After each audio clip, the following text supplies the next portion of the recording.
Elvin tarih yazır, dostlar seyfələ yanır. Köhnə şəkillərin tozu havada qalır. Baxıram gecələr aynə qəqədorun, sanki bu məhəllənin dərdini daşıyır boynunda.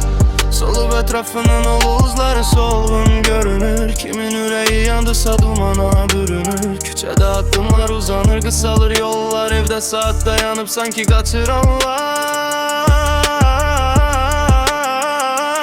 Elvin tarih yazır, yazır içine hiç kim okumur ama kalır içimizde. Ay yoğun ulduzlarda küsüp samadan biz ise susuruk havadan. Elvin tarih yazır, yazır içine hiç kim okumur ama kalır içimizde. Ay yorgun ulduzlarda küsüp samadan biz ise susuruk havadan.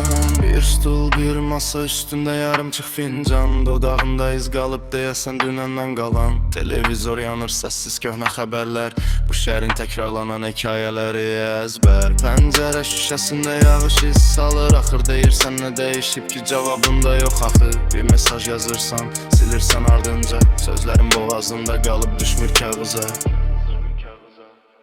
Elvin tarih yazır, yazır içine hiç kim okumur ama kalır içimizde. Ay yorum ulduzlarda küsüp semadan biz ise susuruk havadan. Elvin tarih yazır, yazır içine hiç kim okumur ama kalır içimizde. Ay yoğun ulduzlarda küsüp samadan biz ise susuruk havadan. Belki de sabah her şey başka görüner biraz. Belki de sabah ay dinceler ulduzlar da yanar biraz. Ama bugün